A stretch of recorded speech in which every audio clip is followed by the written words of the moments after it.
Imagine for a moment that every single thing you've struggled with in life, every fear that kept you awake at night, every insecurity that gnawed at you when no one was watching, every whisper of self-doubt you've tried to silence, isn't just an obstacle to be conquered, but a map. Not the kind of map you fold neatly or hang on a wall.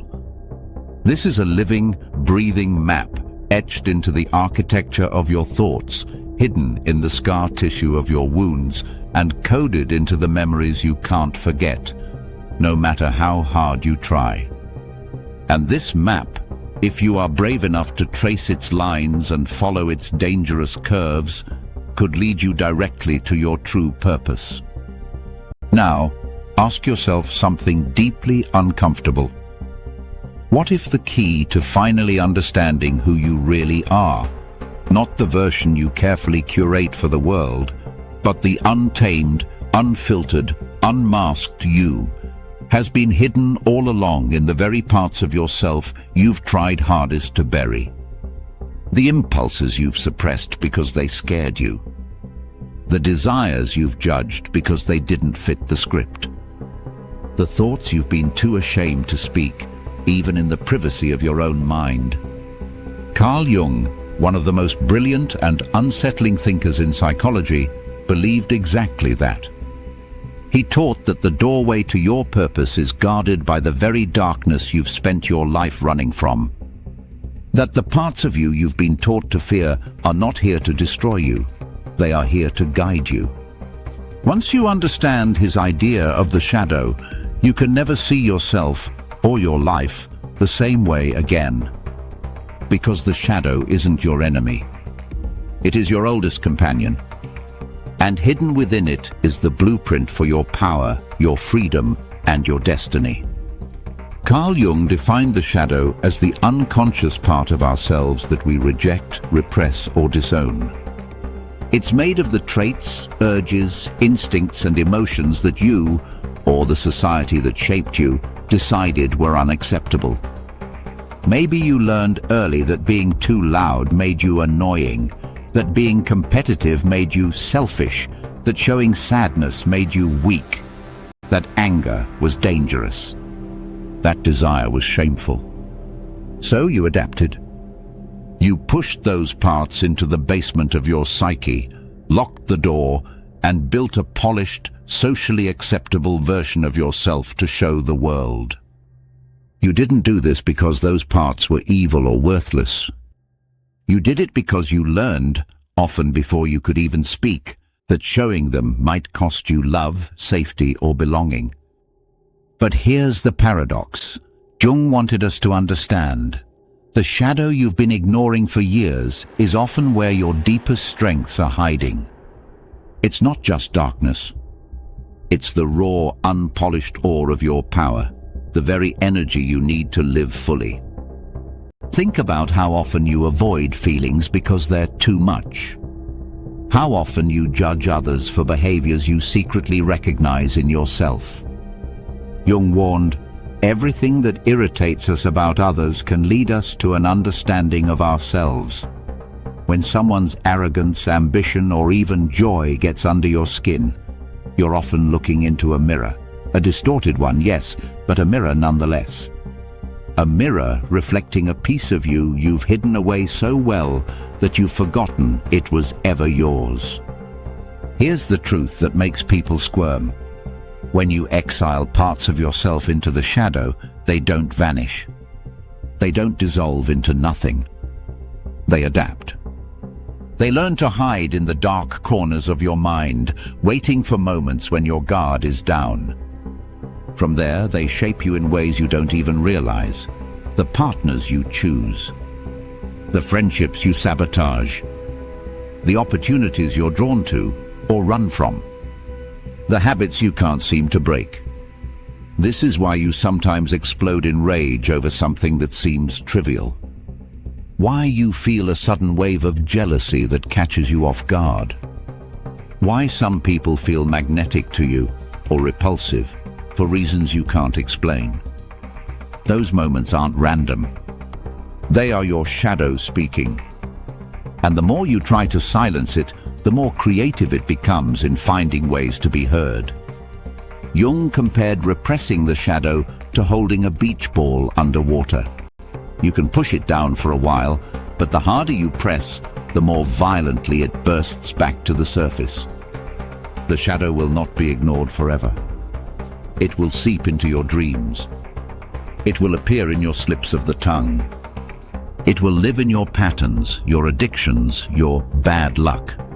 The question is not whether you have a shadow. The question is whether you will face it or spend your life being controlled by it while pretending you're in control. One of the most fascinating and unsettling ways the shadow reveals itself is through projection. When we cannot face something in ourselves, we don't just ignore it, we exile it. And once it's exiled, it doesn't simply vanish. It hunts us in the faces of other people. We start to see it everywhere, and when we see it, we don't just notice it, we overreact to it. If you secretly fear you're inadequate, you might feel an almost irrational resentment toward people who radiate confidence. If you've buried your hunger for recognition, you might find yourself rolling your eyes, or even feeling disgust, at those you label as attention seekers. If you've repressed your own assertiveness, you might have an intense dislike for pushy or aggressive people.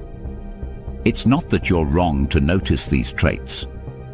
It's that these traits are also yours, and seeing them in someone else forces you to confront what you've tried to bury.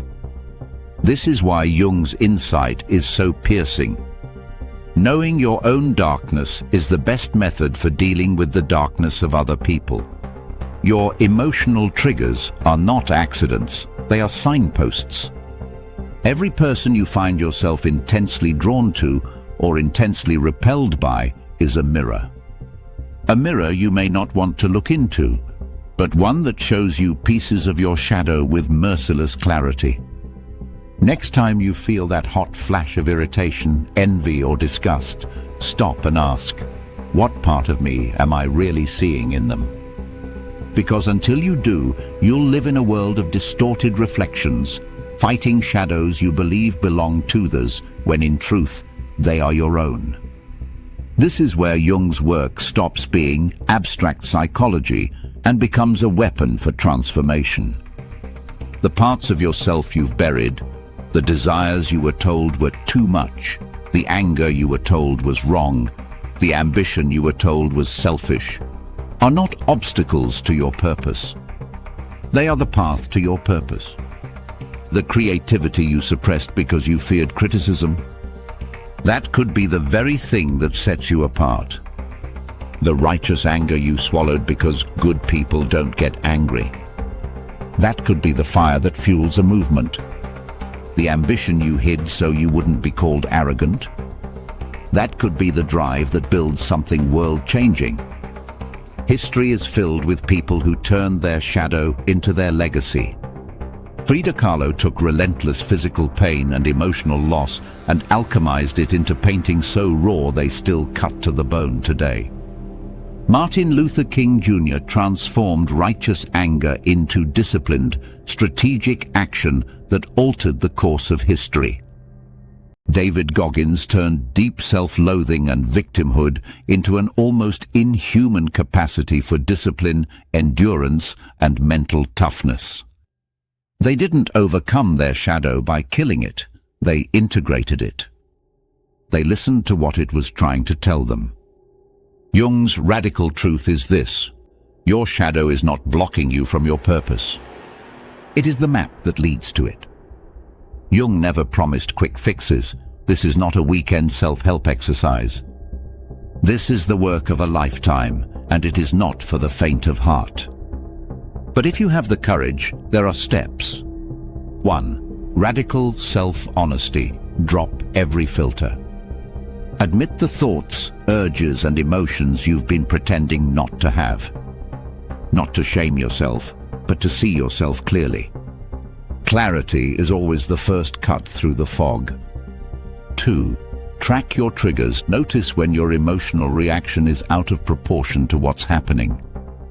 A small comment that makes you furious. a stranger's success that fills you with rage or despair. These are shadow flares, signals you've hit buried material. 3. Dialogue with the shadow. Don't treat it as an enemy. Treat it like a part of you that's been exiled, wounded, and ignored. Ask it, what are you trying to protect me from? Or what do you need me to understand? Listen without judgment. 4. Watch your projections.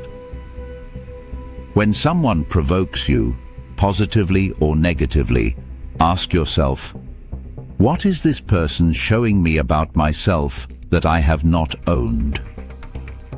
If you can answer that honestly, you start dismantling illusions at the root. 5. Channel the energy. The goal is not just to heal your shadow. The goal is to use it.